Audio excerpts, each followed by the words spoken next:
great to learn about things like Winston Churchill and the overseas trips. It's been great to witness some of these great speakers that are coming on, and then to discuss some really relevant topics, like when Exact Sciences came and talked about the early detection for colon cancer, or when we talked about the current events in nuclear codes and how they're used, and when there's disaster, that chain of command, the way that it worked.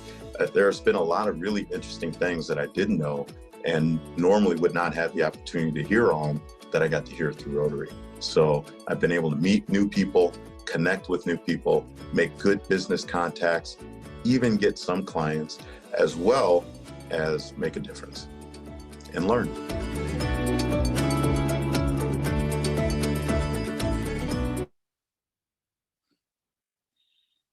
Welcome to the Rotary Club of Milwaukee. I am Club President Darren Miller, President and owner of JM Construction.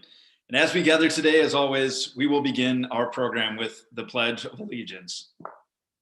I pledge allegiance to the flag of the United States of America and to the republic for which it stands, one nation, under God, indivisible, with liberty and justice for all. And now I'd like to welcome Ann Wall, who is shareholder with Von Briesen and Roper, to give our invocation today. Ann? Thank you, Darren. Lord, bless this gathering of fellow Rotarians today. Please help us to see those in need and give us the strength and wisdom to serve our community as we should. Help us to lift the burdens of others while we maintain the dignity of humankind. Soften our hearts to be sensitive and loving as we serve together as Rotarians. Amen. Thank you, Ann. I'm always pleased when we have new members to introduce, and today we have two new members joining us at Rotary. First, Teresa Regan, a board-certified patient advocate, will introduce Carrie Shaw.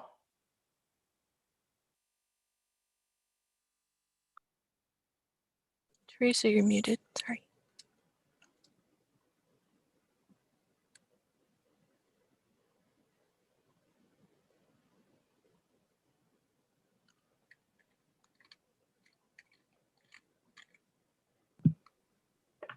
My apologies. Today, I'm very excited to introduce Carrie Shaw. Carrie is an entrepreneurial, innovative learning and development professional with an extensive curriculum design and training expertise. She has nearly 25 years of experience in leadership roles in the pharmaceutical and biotech space with companies such as Merck, Genentech, and AstraZeneca. She is currently the Senior Vice President of an agency focused on high science, medical training, and design. Carrie has initiated award-winning innovation programs in large and small organizations and has trained people around the globe. She is most proud of her time serving on the board of Life Science Training Education Network, giving back to others in her industry. She is newer. Thanks, Teresa, and welcome, Carrie. Next, Pat Cronin, who is founder and principal of Annam Consulting, will introduce Nataj Shankar. Thank you, President Darren, and welcome, Carrie. It's my pleasure to introduce my friend Nataj Shankar. Good news is Nataj knows the value of Rotary since he's actually transferring to our club from the North Shore Rotary Club.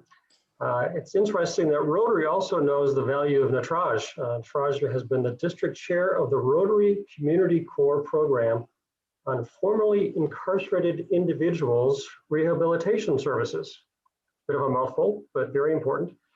And he's also on the board of the Alzheimer's and Dementia Rotary Action Groups, both here in the US and in India. He's currently building a startup company revolving around 3D manufacturing. He has a great background in business. His career includes both engineering and innovation leadership roles at General Motors, at Adobe, at Rockwell, and Cummins Engines.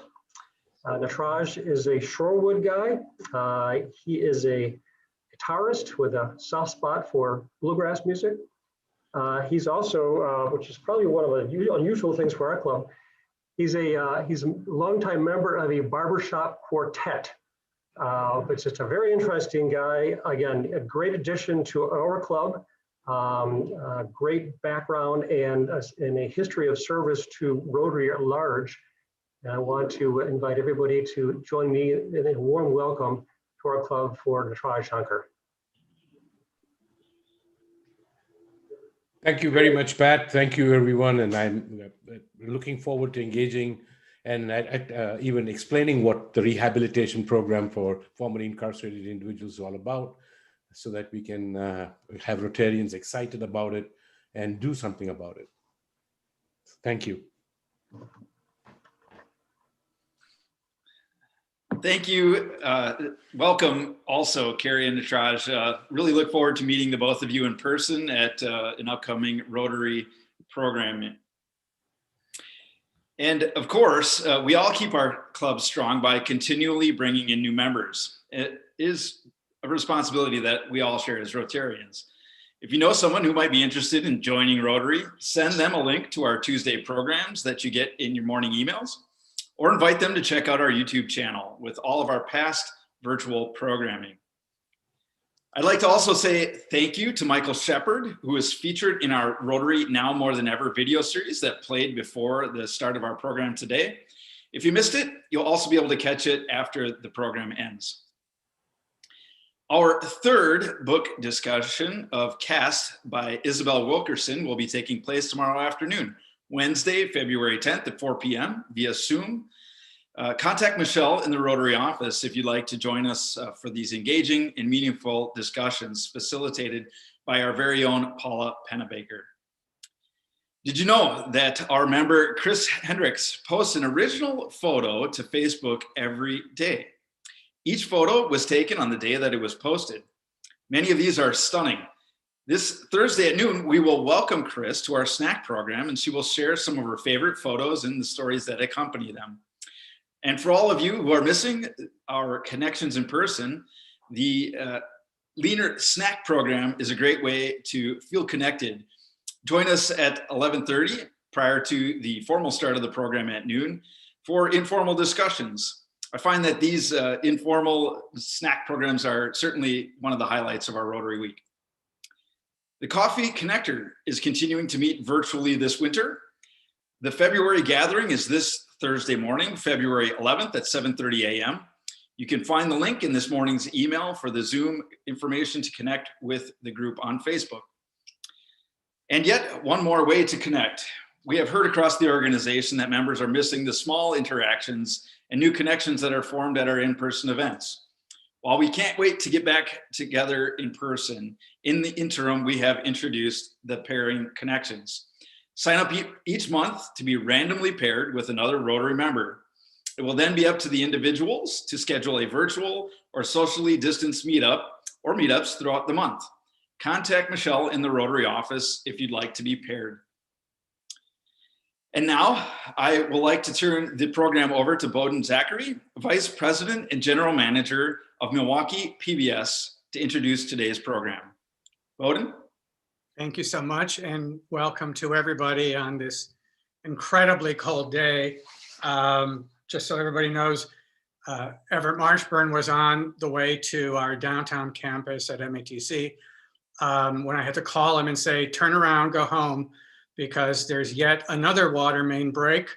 One occurred 2 days ago, one happened just a few hours ago. So major that the entire power at part of the downtown MATC campus, of which we are part, has just been turned off. So I'm grateful we are all here, and thank you for allowing us to be with you. We're going to talk today about understanding implicit bias, which is a Black Noveau Milwaukee PBS special, moderated and facilitated by Kima and Dasha Kelly Hamilton. It will air this Thursday at 7 p.m. on Channel 10, Milwaukee PBS. I'm enormously proud to serve as the Vice President and General Manager of Milwaukee PBS, which is one of the most watched PBS stations in the country. Our station is licensed to Milwaukee Area Technical College, and we're very grateful for the support of Dr. Vicki Martin and the METC Board of Directors. They've supported our work over the years. Just a few weeks ago, Milwaukee PBS was honored at the 52nd Annual Public Media Awards for excellence in overall content. And then this morning, we learned that Milwaukee PBS shares in the Champions of Curiosity Awards, along with our editorial partners, WWM, NPR, Milwaukee Journal Sentinel, the Milwaukee Public Library, for a series we've been airing called Listen MKE. These awards are great recognition, but also what's equally important is the impact we're having on the communities we serve. And the power of public media is undeniable. I'll give you a quick background on myself. I grew up the firstborn of Eastern European Ukrainian immigrants who survived the atrocities of the Nazis in World War II and found their way to Michigan. I grew up in an immigrant community, went to a private Catholic grade school and high school with the same 50 classmates from kindergarten through graduation. I was reviled by some of the language I heard and some of the actions I witnessed by people I thought I knew as I grew up, and find myself many years later perplexed at how racist and anti-Semitic some of them are. We were in a community that was very close-knit and was uncomfortable in welcoming others who did not look like us and did not sound like us. So I believe that implicit bias is a critical topic, and I'm so grateful that we're able to present this to our viewers this coming Thursday. With that said, I'd like to introduce the executive producer of Black Noveau, the very storied and award-winning producer, Everett Marshburn, who leads this wonderful series. And he will tell you more about the program, about Black Noveau, and introduce our guest today. Thank you. Thank you, Bodan. Good afternoon, everyone. I'm Everett Marshburn. I've been in Milwaukee now for a little more than 14 years. I'm a native Baltimorean. I grew up in Baltimore. I started elementary school a year before the Brown decision was handed down. I walked past 2 white schools to go to a Black elementary school. Didn't know it at the time. I asked my mother why I went there. She said, because this is the place I want you to go. And being a good son, I did what she told me to do. I did not get an integrated classroom until I got to high school. That changed my view on a lot of things. I went to a Black HBCU, Morgan State University. I not only graduated, but while I was there, I met a professor, a white professor, who was the foremost authority, to me at least, on African Americans and Black cinema. His name was Thomas Cripps, and he introduced me to a man who was running the film department in the yet to be on the air Maryland Center for Public Broadcasting. In 1968, I was looking for a summer job. The spring of '68, April to be exact. They didn't have a summer job, but they did have a full-time job that started in the fall. I took the job as a production assistant, worked my way up through the company so that 30-some years later, I was a vice president. I came to Milwaukee because of Black Noveau. I knew about the series. I liked what the series was doing. It did what a lot of public television stations were doing in the early formative years of public television, serving communities that were underserved. Black Noveau is still doing that. The program that's on this Thursday is a classic example of that. And it's done by 2 people that I have a great degree of affection for, Kima and Dasha Kelly Hamilton. We have a short clip that we'll show you, and then I'll introduce you to them. Can we roll the clip, please?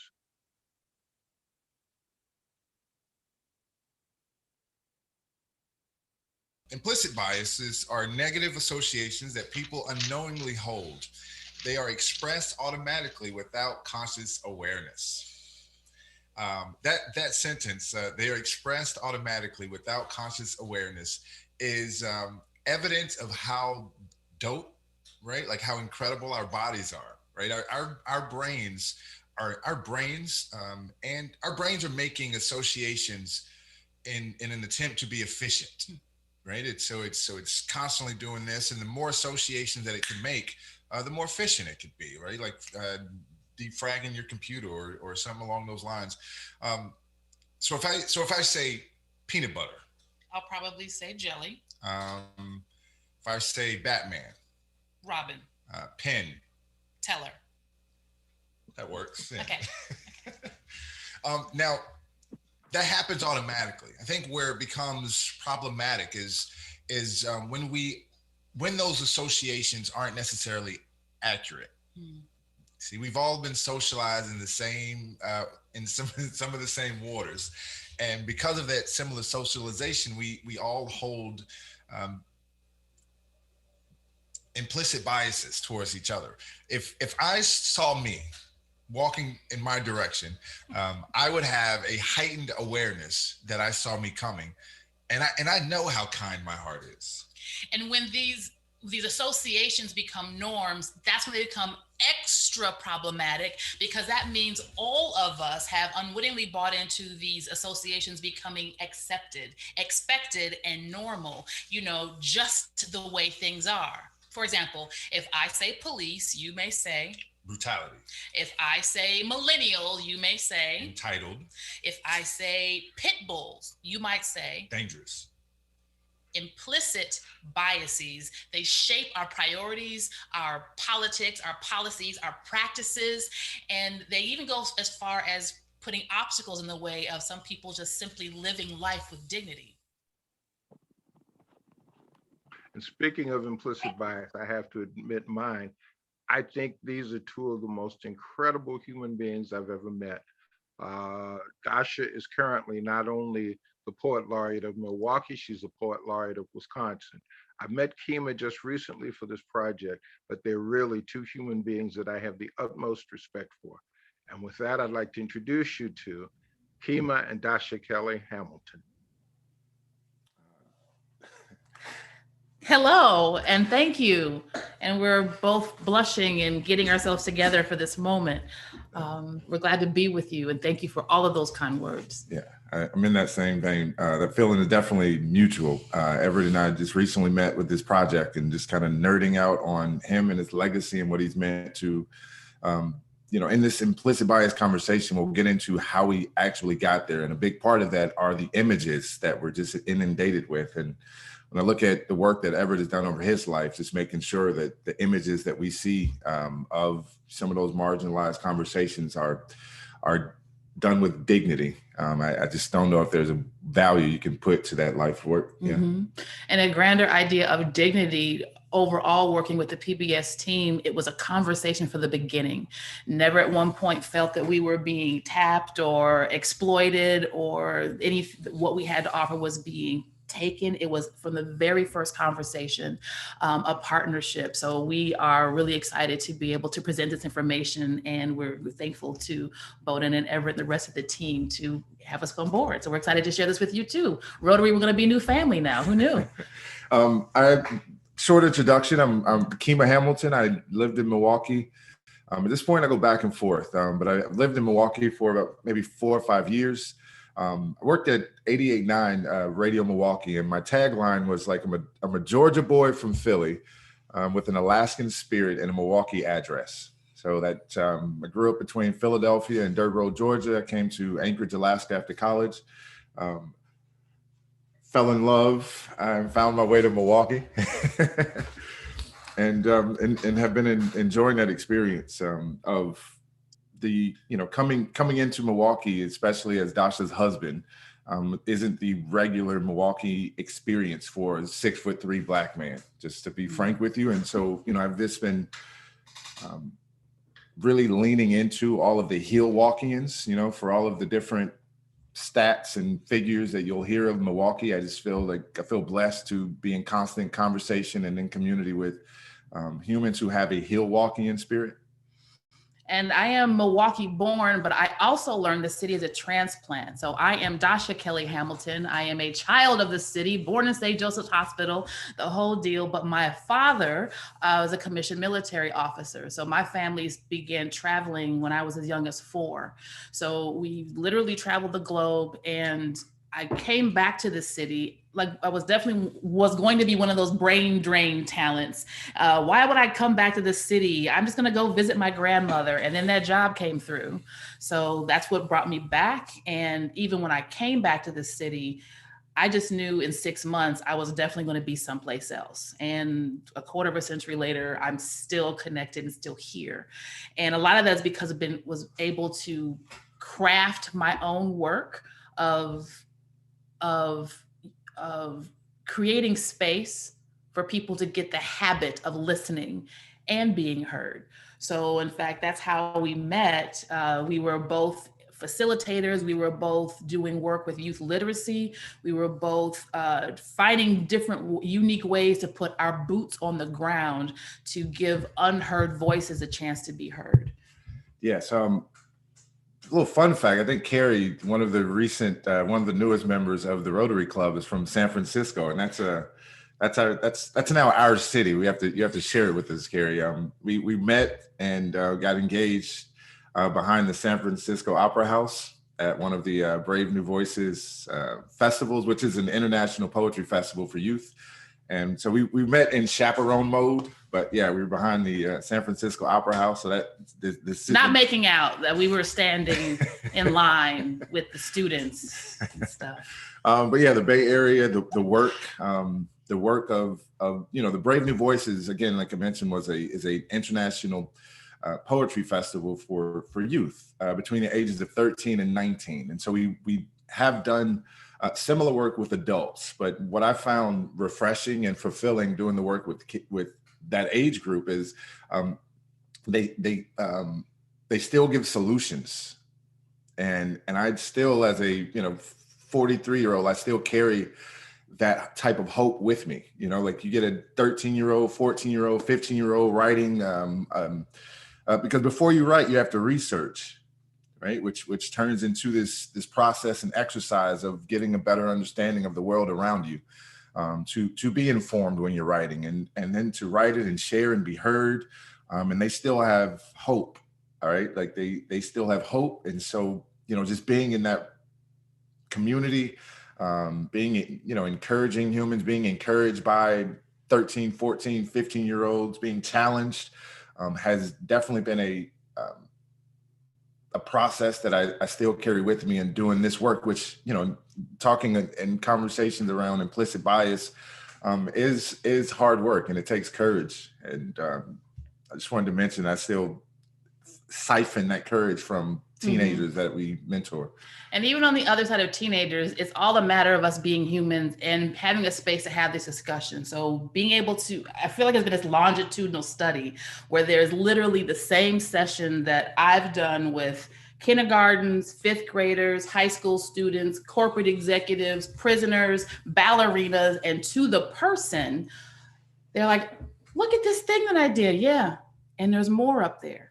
So this has entered us into facilitator work through a different avenue, through a different lens, because we work through the process of thinking, deciding, which is called creativity, and it still lands on problem solving and strategy. So on the other, throughout that whole spectrum, we were facilitating a session, definitely not high school students. I would say the average age at Northland was 62, 65.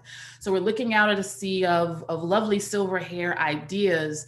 And by the 4th day, because we're in community with folks and we're leading thought conversations and we have an agenda, it's 80 years old, this retreat experience. And by the 4th day, we had been stopped at lunch and on our way to go learn how to make polymer clay and, after dinner songs with these stories. And so day 4, I said, listen, the lesson we were going to do today, we're not doing today, because clearly you want to talk about race. And so we're going to do that. So scrapped what we had planned and made this impromptu but very thoughtful facilitation experience for them to talk. And it was clear from everywhere they traveled that this was a rare opportunity. And so we really started thinking, what makes this conversation difficult other than history and awkwardness and blame and guilt? And it is a difficult discussion. We still have to have it. And implicit bias, we found, is a huge obstacle for us to enter these conversations authentically, for us to enter conversations, because we're going, if you haven't done the research, because you haven't needed to, or if it's personal and you're not sure how to make that bridge, there's so many different dynamics of how to make this discussion priority for everyone, and also how to make it effective every time. I had an incident on a Delta plane a few years ago. I was coming, I think it was Easter weekend. I was visiting my mother in Georgia, and on the plane from Atlanta back to Milwaukee, I was removed from the plane with, you know, FBI agents, police cars around the plane, the whole scene, right? And it came down to me having to use the restroom, right? And that, as you might imagine, is a incident and an experience that will sit in my muscle memory. And, you know, I personally kind of started shifting with intention out of youth literacy work into this particular conversation to be able to find a productive use of that energy, to be able to find and the stream of consciousness that would have led to that end result, right? Like, having used the restroom turns into like FBI agents interviewing me, right? And if I didn't enter this conversation, I would lay it all on her heart, and her being the flight attendant who made the decision to pick up the phone, right? Like, absent of this work, I would just be at the mercy of my own implicit bias. I would be at the mercy of what the broad narrative says happened that day. And I just know, I believe in humans a little more than that. And for me, it was just kind of important to be able to figure out what was she feeling? What was she thinking? What created an atmosphere that made calling the FBI and removing me from the plane the thing in that moment? And that's that particular incident, along with just kind of being a 6'3" Black man in America, if you will, right? My entire life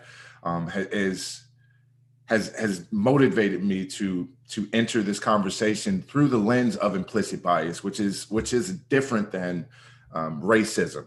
And that's something we have a lot more time to get into in the full workshop. Mm-hmm. But for me, I see this conversation being, you know, a healthier approach to sorting through the racial conversation that we still have to have. I just feel like this particular lens has more to do with neuroscience than it does our heart. And it's less about making the conversation easier or soft or by any stretch watering down the tough discussions and realities that we have to fall into. But we're not neuroscientists, you know, we're not physicians by any stretch.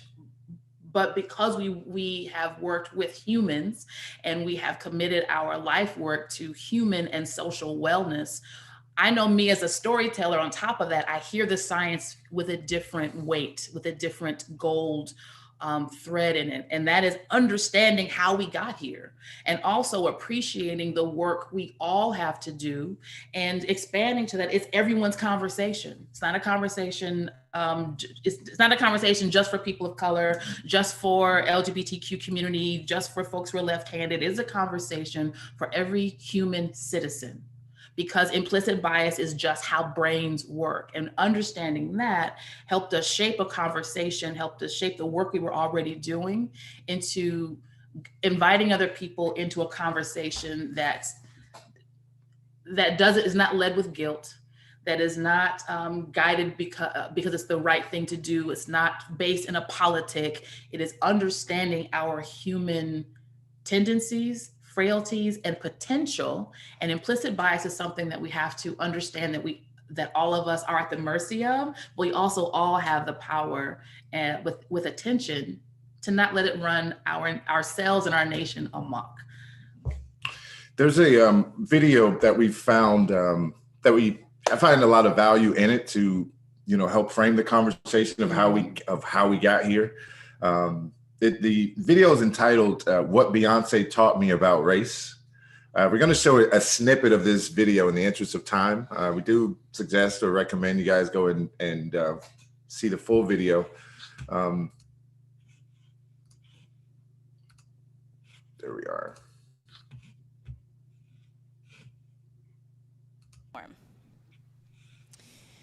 Sometimes I think when we talk about race, a lot of us can think about slavery or former civil rights leaders like Martin Luther King Jr. or Rosa Parks. And it feels like a reality of the distant past that has little to do with how we live our everyday lives today. And I want to disagree, and here's why.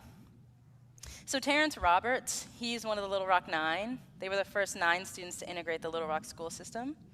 Well, he talks about a principle that social psychologist Malcolm Gladwell highlights in his book Outliers, except he frames around race. In the book Outliers, Gladwell talks about something called the 10,000-hour rule. And the 10,000-hour rule is this: if you spend 10,000 hours intentionally practicing something, you become an expert on that thing. But here's the catch. Once you become an expert in something, about 70% of that action gets relegated to your subconscious. You've put in the hours, you've done it enough, and it becomes sort of automatic. For example, if you were to ask gold medal gymnast Simone Biles how she jumps on a 3-inch beam, does a no-handed cartwheel, 4 flips off the back, and lands squarely on her feet, how she does it, she'll only be able to give you about 30% of that answer. Why?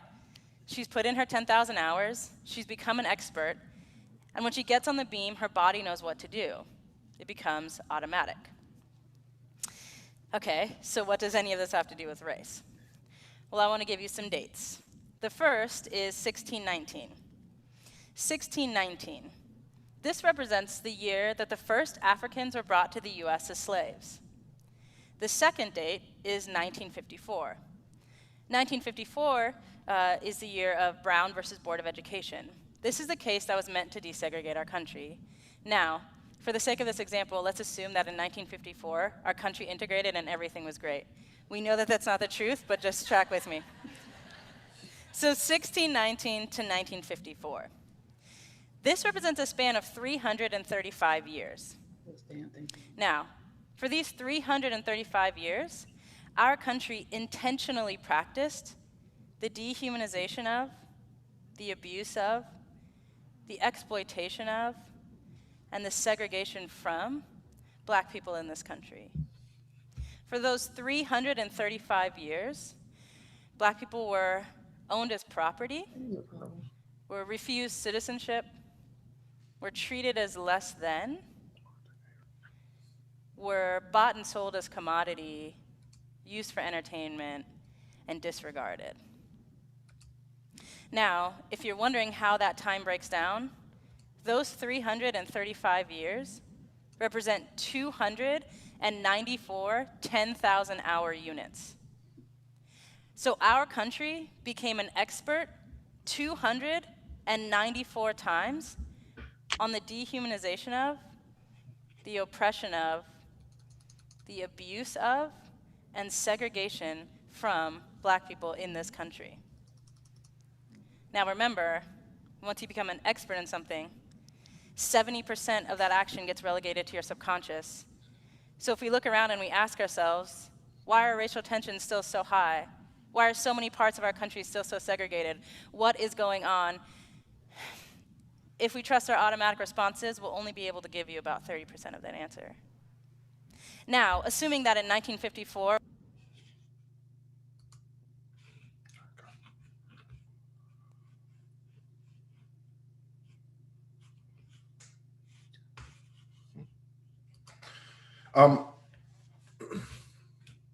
So again, that was a snippet of the video, and the value that we find in that particular framing of the conversation is how long it took us to get here, right? Like how much of these patterns of behaviors we have with and towards each other are 70% of just how we feel it should be, or just kind of just baked into our societal norms, even the part that contradicts and conflicts with our humanity, are still built into our social norms.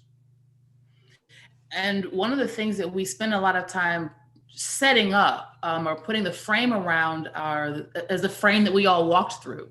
So these were things that were put in place before we got on this Zoom screen, before Zoom was a thing. And that doesn't take away the fact that they are embedded in the work that we do. But how do we talk about that? How do we invite all of the stories into that experience?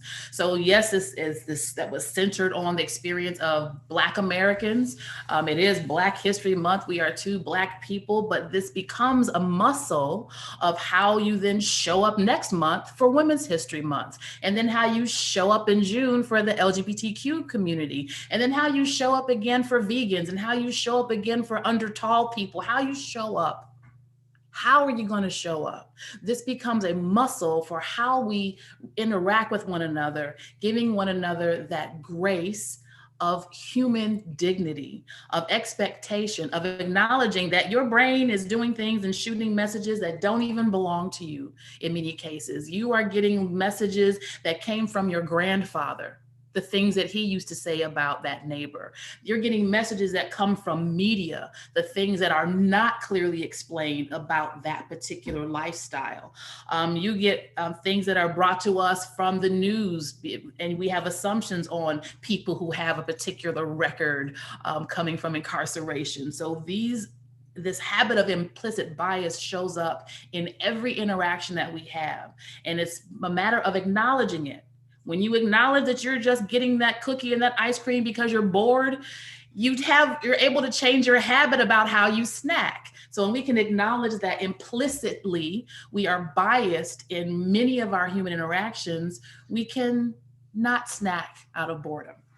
And the power dynamic in the conversation, I think, is the full conversation, right? Like some of us have the luxury and the privilege to be biased towards the next, right? Like I say it jokingly, but like since we got into this particular conversation, like I know that if I saw me walking in my direction, there would be an acknowledgement that a 6'3" Black man was walking in my direction, right? And I give that the stewardess or the flight attendant that same grace, right? After kind of delving into this work. I might make a joke about being, someone asking for a thing on the shelf, and I'll just look up and say, "Oh, you can get that," right? Knowing they can't, or to say high five, and all of those, right? Like as a tall person with privilege, right? I can make a high five joke, right? And disregard what this moment is for this next human, right? And that's how bias works, and that's why the work to be done is personal work.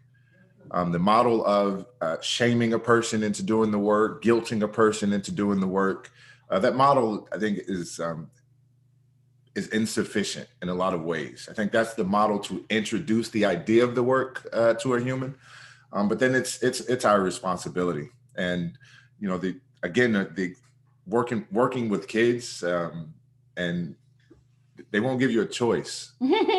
Right? Like we, especially this generation, for some of us, we left home with the information, right? Like tucked in our chest that we got from our parents or, whoever influenced our development. And we use that information, and some of us are still using that information, right? Some of us had the chance in our 30s to by that point, we had the power of proper nouns in our life. Right. So we might come out the gate with certain ideas and feelings around, left-handed people or humans who do underwater basket weaving, right? Or just whatever. And then you'll have the opportunity to cross the path with a human in that particular conversation, right? Like Jamie Reeve, I'm gonna pick on you, right? Like I meet Jamie and then I find out he's left-handed, right? And now oh no, okay. For the point of this example. But the power of a proper noun, the power that the proper noun has to reframe your relationship to whatever the conversation it is, it also takes the awareness that this experience is happening. So if I, have the experience of, meeting a cool person who's left-handed.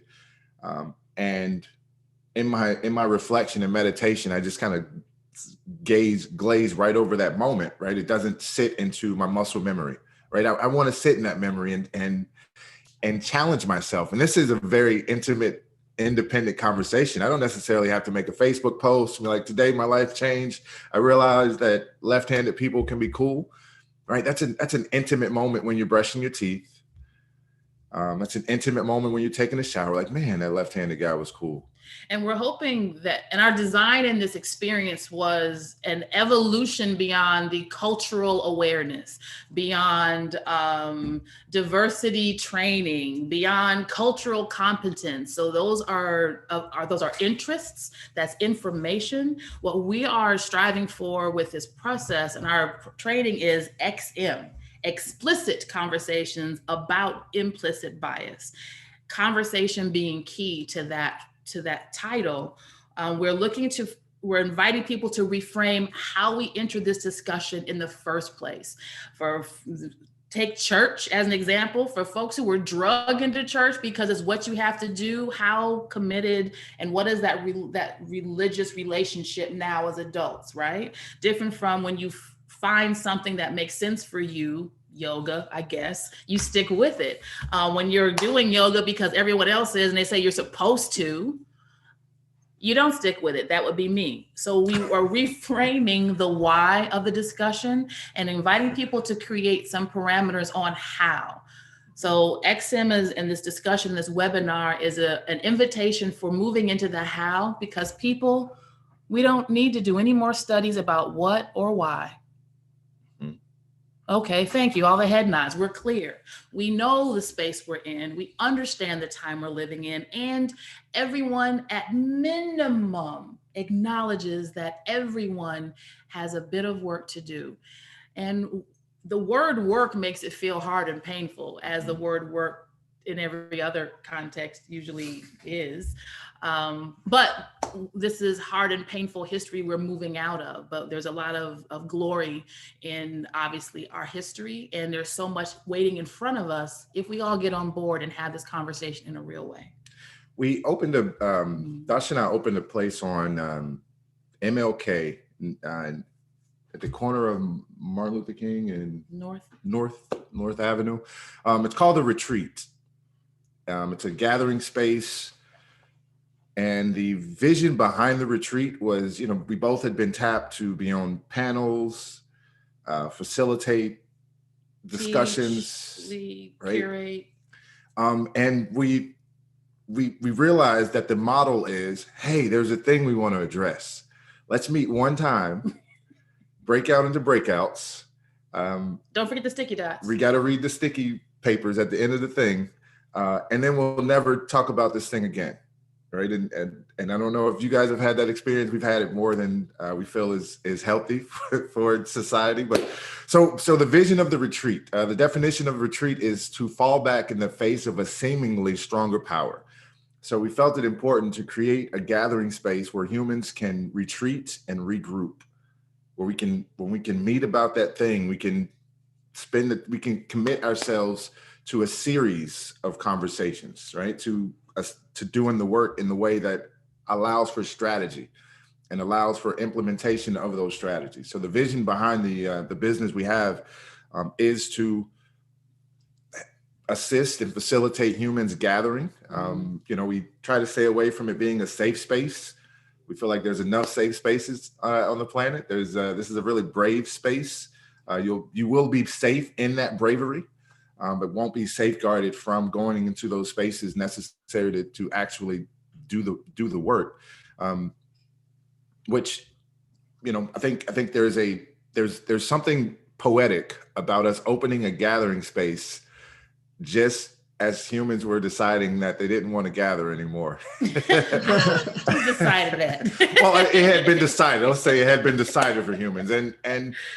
So as business owners, you might imagine, we definitely had those nights in March and April and May of last year where we're just kind of looking at each other and laughing, trying to figure out what this is about. And what we realized was there's probably more opportunity for the work that we do than not. with the way that things are going now, because at this point, how many of you would have physically come to the retreat space, right? Or you know, what would we have been able to come to the Rotary meeting, or would everyone in these screens been at the same building? And the answer is there's a high probability that that wouldn't have been the case. So digitally, we have been able to gather humans, and a lot of times, like having this conversation, which can be uncomfortable, in the comforts of your personal spaces, I think has been beneficial. Humans are capable of kind of leaning into these conversations a little differently because the room doesn't feel metallic and sterile in the way that conference rooms sometimes can feel. And our approach to gathering people for all of the conversations that we've loaned ourselves to and kind of pushed ourselves into was really about a fresh way, an authentic way, one, to make sure that everyone has a chance to be heard, to acknowledge that everyone's story is relevant in that moment. We had an experience, for example, that was about Blackness, and we had several white people that came, and the comment was, you're an expert from your chair. And if your expertise is, I have no idea what's going on right now, or this is my narrow experience, that's the expertise that this conversation still needs. And we found that because that's our intent on how we facilitate and where we're able to creatively bring people together, creatively gathering folks, it's disarming, and people can bring their honest selves. And like you said, we keep them safe in brave spaces so people can speak their truths and listen.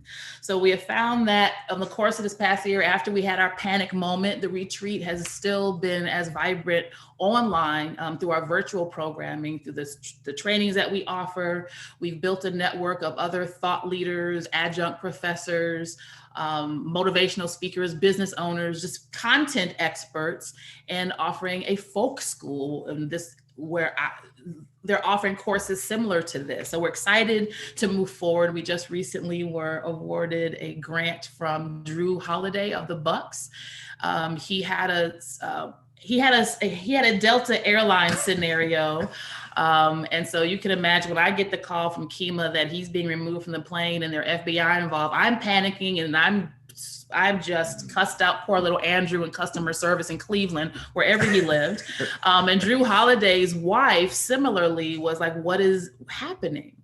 It was a police arrest, and he shouldn't have been, and he was.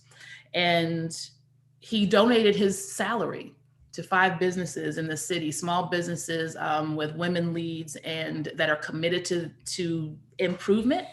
And so we're really honored that we were one of those businesses, so we can focus this conversation and conversations like this and really inhabit this virtual experience and still be committed to our mission, which is creating a space for people to retreat and have these tough conversations and leave as whole. Well, thank you. Oh, good. Well, Mary, I was just going to say, as you can tell, man, we're prepared to talk 8 hours for this particular well, it's about 10 to 1, so it's probably time to turn to the audience here. Absolutely. And we encourage people to shift to gallery view if they like, so they can see everybody here.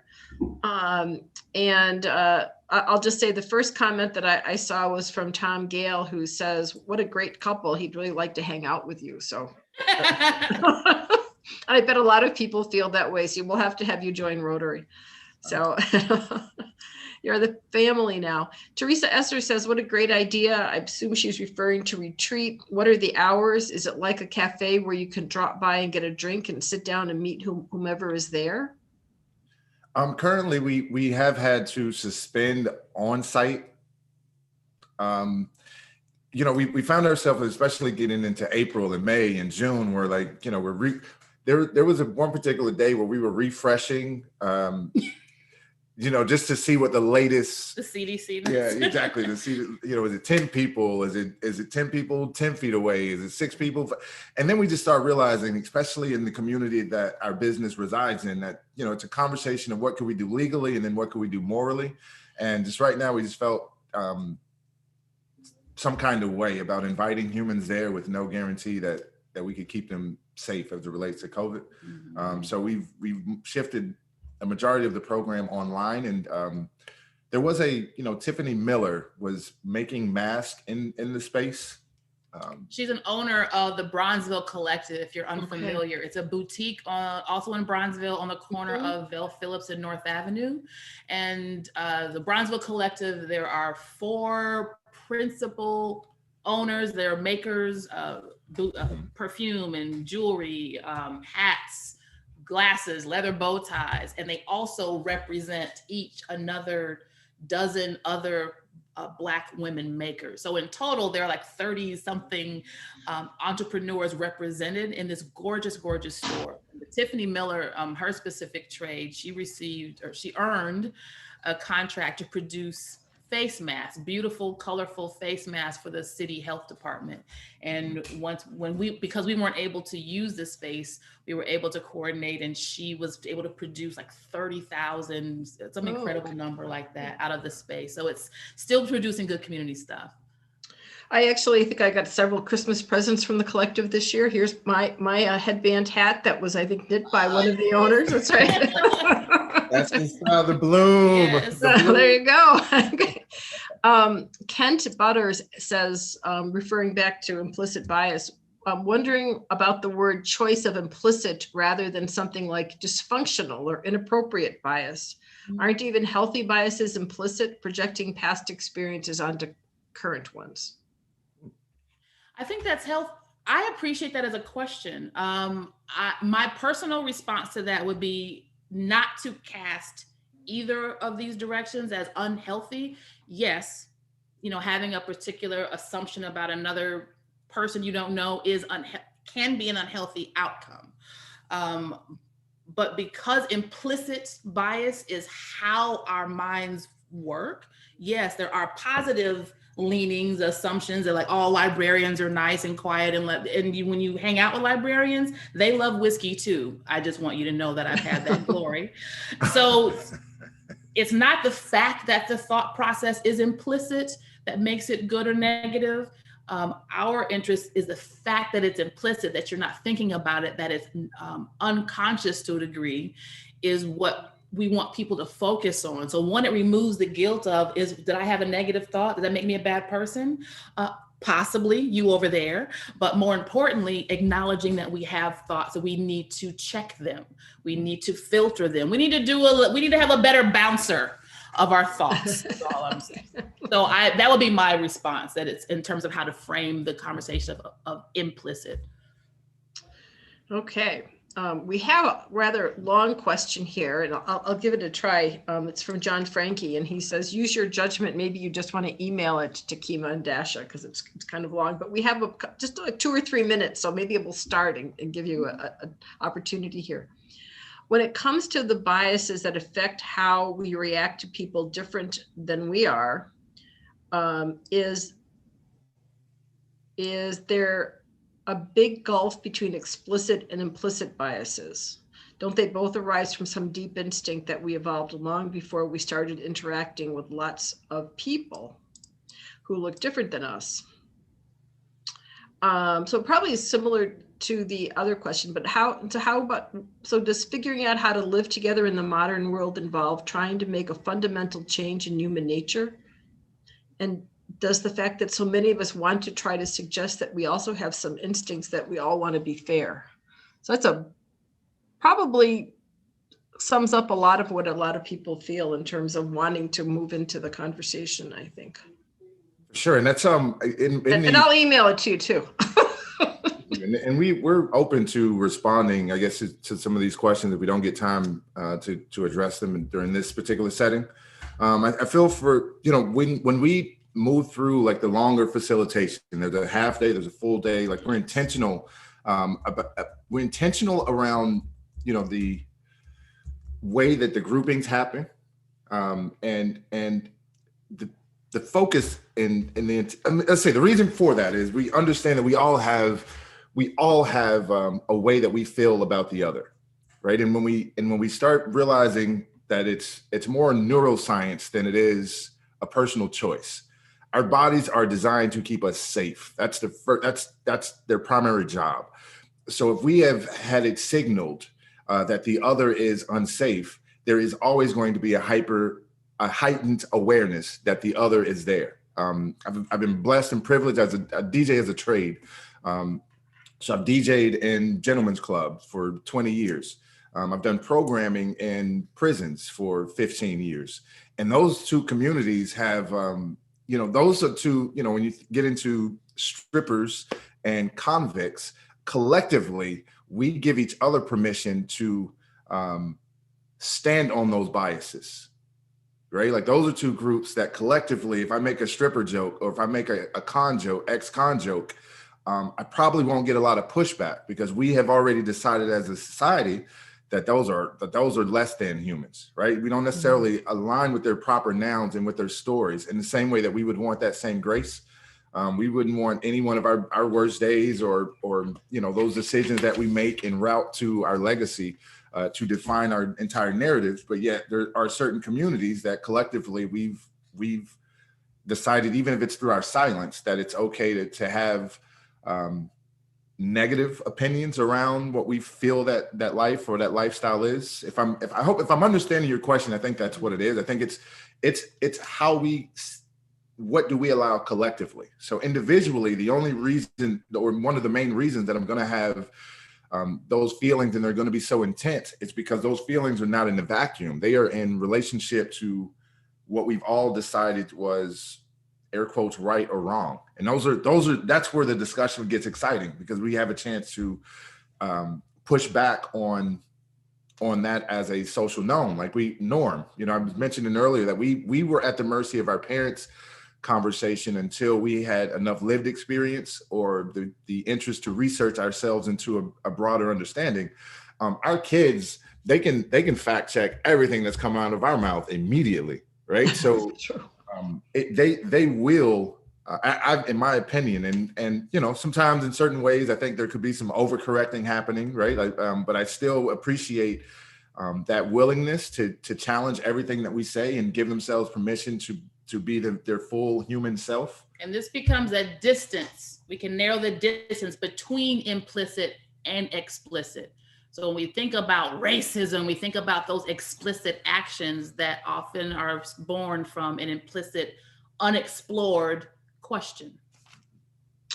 Well, thank you. That was a really good answer to that question. And Michelle, can we make sure we save the chat? Because there's a few questions here we're not going to have time to get to because it's 12:58.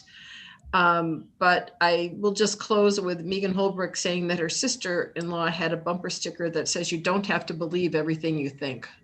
So maybe that's a good note to turn this back over to Darren. But thank you, Kima Dasha, for your integrity and honesty and really thoughtful approach to these challenging conversations. So I'm sure we'll see more of you somewhere along the line here. So thank you everyone for your time. Thank you for the invitation and for the invitation to be in this particular session, and then for the invitation to be in your Rotary Club. Okay, well, we'll follow up. Thank you, Mary. Kima, Dasha, and Everett, thank you for being here and helping us facilitate the conversation. I really appreciate you all taking the time out of your day to be here. In honor of community leaders like yourselves who speak to our club members, we will be making a donation to the YWCA of Southeast Wisconsin, whose mission is eliminating racism, empowering women, and promoting peace, justice, freedom, and dignity for all. Thank you all for being here. I hope to see you all this Thursday at our Coffee Connector at 7:30 a.m. And our snack program at noon Thursday with Chris Hendricks. Next week, join us for a program with Municipal Court Judge Derek Mosley, who will talk to us about Black History Month. Michelle will now end our program with our Rotary More Now Than Ever series featuring Michael Shepard. Thank you all for being here today. Our meeting is adjourned.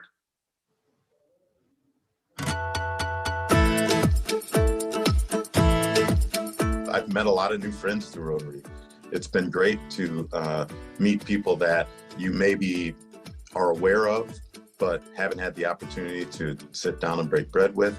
It's been great to learn about things like Winston Churchill and the overseas trips. It's been great to witness some of these great speakers that are coming on, and then to discuss some really relevant topics, like when Exact Sciences came and talked about the early detection for colon cancer, or when we talked about the current events in nuclear codes and how they're used, and when there's disaster, that chain of command, the way that it worked. There's been a lot of really interesting things that I didn't know and normally would not have the opportunity to hear on, that I got to hear through Rotary. So I've been able to meet new people, connect with new people, make good business contacts, even get some clients, as well as make a difference and learn.